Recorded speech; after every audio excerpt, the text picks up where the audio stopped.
श्री कृष्ण कहते हैं, जो व्यक्ति अपने अहंकार को सिंहासन पर बैठा देता है वो धर्म को दरवाजे के बाहर छोड़ देता है, और जहाँ धर्म नहीं रहता वहाँ विजय भी अंततः पराजय बन जाती है।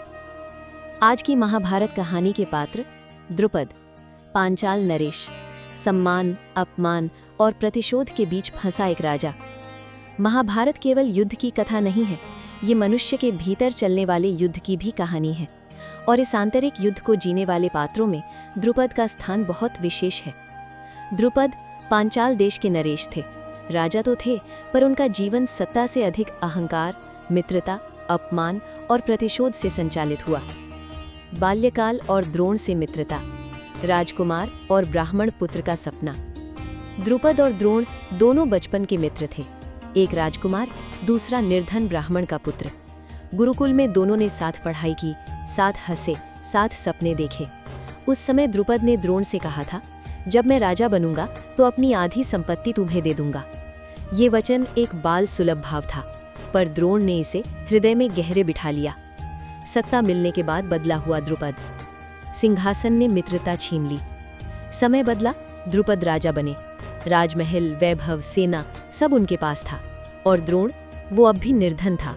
जब द्रोण अपने मित्र से सहायता मांगने पहुंचा तो द्रुपद ने उसे मित्र नहीं, एक ब्राह्मण याचक की तरह देखा।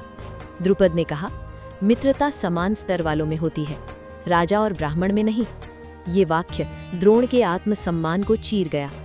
यहीं से महाभारत की एक बड़ी राग जल उठी। द्रोण का प्रतिशोध और द्रुपद की पराजय। अपमान का बीज, युद्ध का वृक्ष।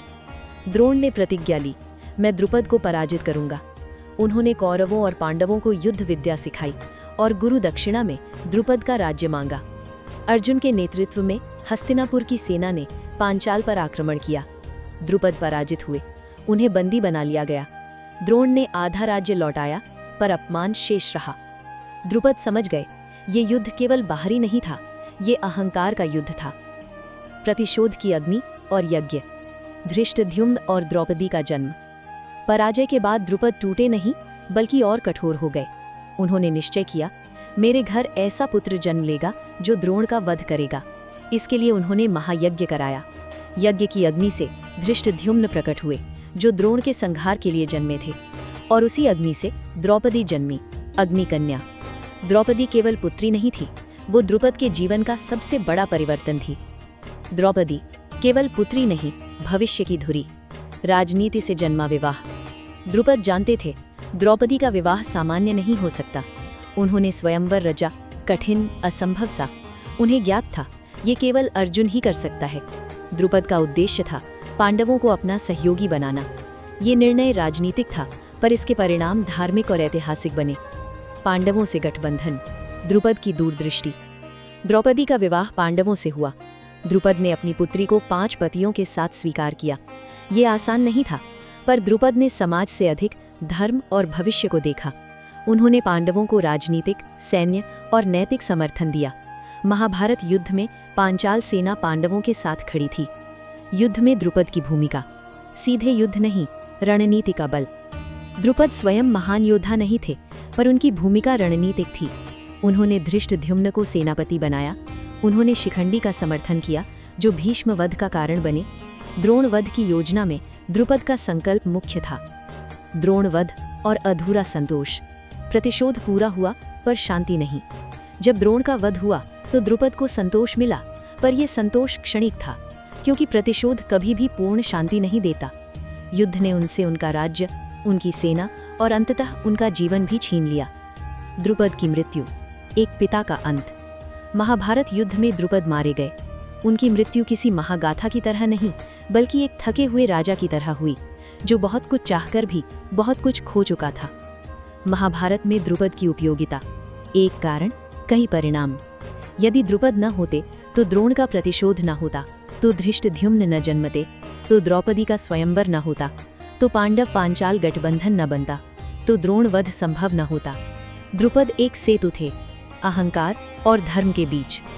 द्रुपद से मिलने वाली सीख, मानव होने की सबसे बड़ी शिक्षा। द्रुपद हमें सिखाते हैं कि सत्ता मित्रता बदल देती है, अपमान प्रतिशोध को जन्म देता है, प्रतिशोध अंततः विनाश लाता है। संतान केवल वंश नहीं, भविष्य होती है। निर्णय केवल आज नहीं, इतिहास बनाते हैं। द्रुपद न पूर्णतः धर्मात्मा थी, न पूर्णतः अधर्मी। वे मानव थे, अहंकार से ग्रस्त, पिता के रूप में स्नेही, राजा के रूप में रणनीतिक और अंततः अपने कर्मों के फल भोगते हुए। यही कारण है कि द्रुपद की कथा आज भी हमारे भीतर एक प्रश्न छोड़ जाती है। क्या हम सत्ता में आकर अपने पुराने वचनों को भूल जाते हैं? यही द्रुपद की सबसे बड़ी विरासत है। ये कथा है द्रुपद की, एक ऐसे राजा की जो केवल द्रौपदी का पिता भर नहीं था, बल्कि महाभारत के पूरे संघर्ष का एक मौन लेकिन निर्णायक सूत्रधार भी था। अगर आपको हमारी स्टोरी वीडियो अच्छी लगी हो तो हमारे वीडियो को लाइक करें, चैनल को सब्सक्राइब करें और अपने फ्रेंड्स के साथ भी शेयर कीजिए और कमेंट में बताइए कि कैसी लगी आपको ये स्टोरी। धन्यवाद। भगवान श्री कृष्ण की कृपा आप सभी पर बनी रहे।